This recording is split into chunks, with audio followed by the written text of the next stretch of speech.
В эфире новости, в студии Кристина Якупова. Здравствуйте. Главные темы к этому часу. Николай Валуев провел мастер-класс для молодых спортсменов в Якутске. Юных якутян наградили благодарностями за героические поступки. Глава Республики Аясен Николаев проверил подготовку к новому учебному году. На территории республики действуют 35 природных пожаров. За сутки ликвидировано 4 на общей площади свыше 4000 гектаров. На тушение задействовано 800 человек и 64 единицы техники, привлеченных органами управления Якутской территориальной подсистемы РСЧС и в рамках межведомственного маневрирования сил и средств Федерального резерва авиалесоохраны.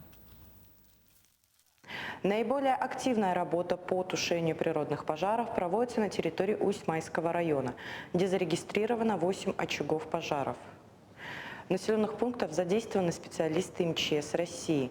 Проводятся работы по расширению минерализованных полос, тушению отдельных очагов и дотушиванию локализованных пожаров.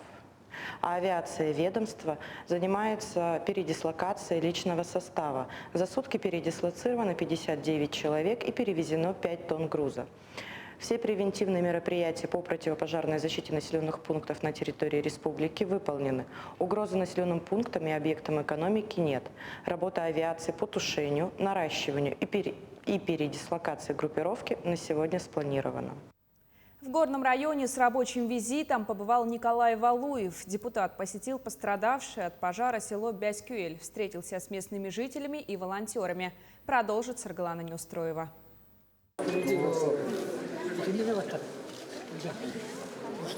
Получить заветный автограф от легенды российского спорта собрались все воспитанники детско-юношеской спортивной школы поселка Бердигистях.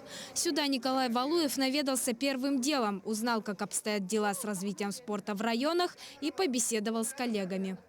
Николай Валуев чемпион мира. Я очень рад, что он дал автограф.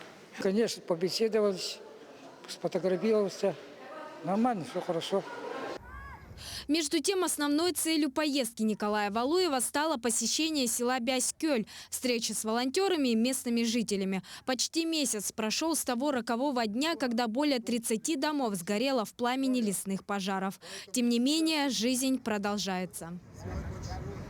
Конечно, в сердцах остались горе. Их дома же было. Вчера был дом, сегодня его нету.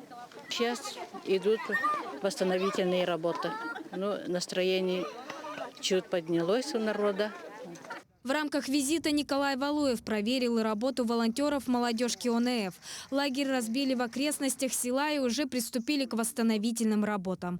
По словам участников команды, проблем добровольцы не испытывают. Все они опытные волонтеры. Ребята будут разбирать завалы, разбирать те сооружения, которые существенно пострадали от огня, и возводить новые постройки, хозяйственные постройки, возводить заборы для местных жителей и также освобождать просеки для того, чтобы в будущем подобных ЧСов не случалось в данной местности. Тем временем за небольшой срок пребывания в селе Николай Валуев успел принять участие и в акции «Сохраним лес», тем самым приняв эстафету от Нерюнгринского лесничества. Всего силами лесников Горного района будет высажено 2350 саженцев сосны. Эстафету же передали Якутскому лесничеству. Понятно, что лес будет восстанавливаться достаточно долго. В рамках акции «Сохрани лес» мы будем высаживать деревья сегодня, будут высажены деревья завтра, послезавтра ребята будут этим заниматься. Миллионы деревьев были высажены уже до сегодняшнего дня в рамках этой акции по всей России.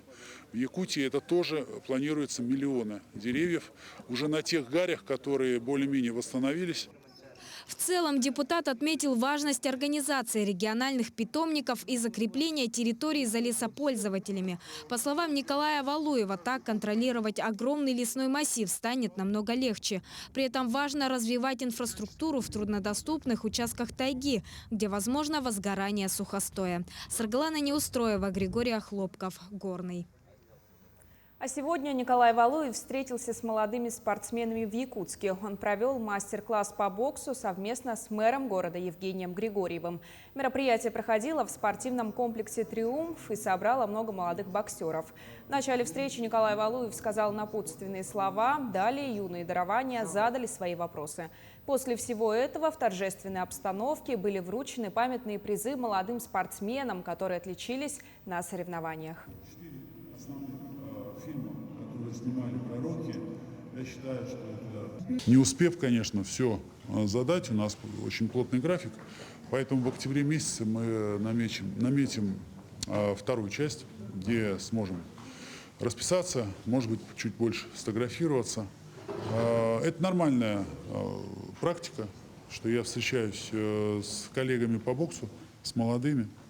Я надеюсь, что каждый из них, кто достигнет результата, потом будет также с молодежью делиться своим опытом. Это важно. Пускай будет преемственность поколений. Я такие приглашения традиционно принимаю. Юных жителей республики наградили за героические поступки. Торжественное мероприятие состоялось в рамках гражданско-патриотического проекта «Дети-герои». Лауреатами в текущем году стали 10 ребят.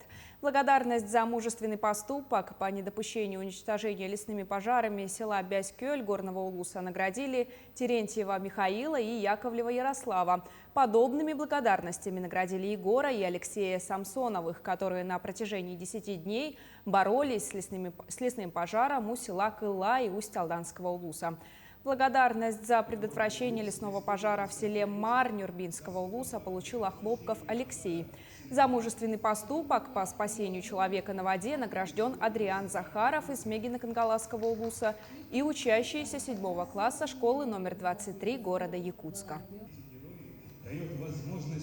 Мы гуляли рядом с водой и увидели, как маленькие дети побежали за собакой. Эта собака выбежала на лед. Мы увидели, что лед очень тонкий, и подумали, может, они сейчас провалятся. Но они провалились в этот момент, мы побежали все за ними. Первый побежал мой друг Малик, и потом мы все вместе побежали. Детей, конечно, жалко, они бы утонули все же, если бы, наверное, мы не помогли. Они же маленькие, и они держались еле как на воде, считай. Уровень – это общественные организации, потом на уровне муниципалитетов есть поощрение детей на уровне региональном, и последний высший уровень – это Совет Федерации. И сегодня вот на первом таком уровне идет сегодня первое такое торжественное вручение, поощрение наших детей. И, конечно, мы должны о таких детях рассказывать, пропагандировать их и чествовать. Перейдем к эпидобстановке в республике. За сутки выявлено 143 новых случая коронавирусной инфекции. В Якутске 85 заболевших, в Мирнинском районе 7, в Нерюнгринском и Чурапчинском районах по 6 случаев, в Вилюйском и Хангаласском районах по 5, в Амгинском и Сунтарском районах по 4 инфицированных, в Алайховском, Верхневилюйском, Мегино-Кангаласском районах по 3, в Нюрбинском, Алёкминском и Усть-Алданском районах по 2 случая заболевания. И по одному случаю в Булунском, Верхнеколымском, Жиганском, Намском, Аймиконском и Татинском районах. За сутки лабораториями республики проведено 1850 исследований. Сегодня подписан указ главы республики об особенностях проведения образовательного процесса на территории. Необходимо обратить внимание на то, что образовательный процесс на территории в соответствии с федеральным законом об образовании пройдет в очной форме обучения. При возникновении сложностей санитарно-эпидемиологической ситуации муниципальное образование самостоятельно принимает решение о применении дистанционных форм обучения.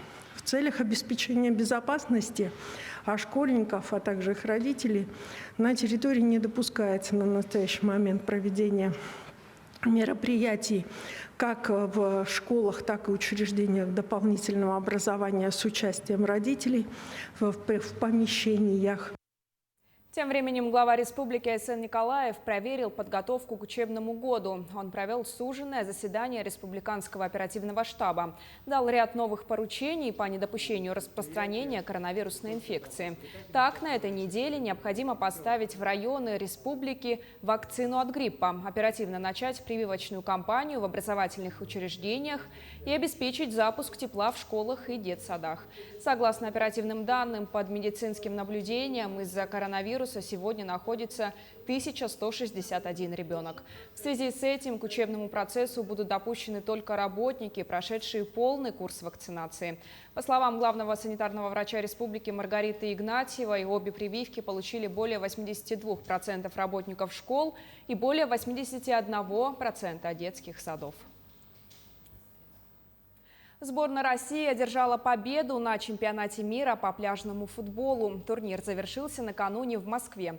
В финальном матче россияне со счетом 5-2 обыграли команду Японии. В составе победителей дубль оформил Юрий Крашенинников.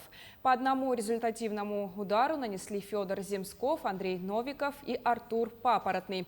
У японцев дважды отличился Такуя Акугама. На пути к финалу россияне заняли первое место в группе А. Затем в четвертьфинале со счетом 4-2 обыграли испанцев, а в полуфинале в серии пенальти выиграли у представителей Швейцарии. Победа на чемпионате мира стала для российских футболистов третьей в истории. Ранее они первенствовали в 2011 и 2013 годах. Быть спортивным сегодня в тренде. Ленчане не отстают от современной моды. Одним из главных досугов в зимнее время становится активный отдых. Популярными в последние годы стали горные лыжи, сноуборды и катание на тюбингах. Вот уже несколько лет руководство района выделяет немало денежных средств на реконструкцию лыжной базы. Какие преобразования ожидают спортобъект в этом году, узнавала Анна Кожевникова. «Готовь сани летом», недаром гласит народная пословица. Именно этим занимаются в летний период районные власти. Реконструируют лыжную базу уже третий год. Нынче на модернизацию спортобъекта из районной казны выделено 10 миллионов рублей. У нас нынче идет глобальные мероприятия, так скажем, то есть строительство здания проката, где будет прокат горных лыж, сноубордов и тюбингов. И ребята стараются, все делают хорошо, качественно. Постоянно смотрим. По тюбинговой трассе тоже сейчас ждем технику. Гранит пообещал выделить нам на несколько дней. Будем маленько корректировать склон.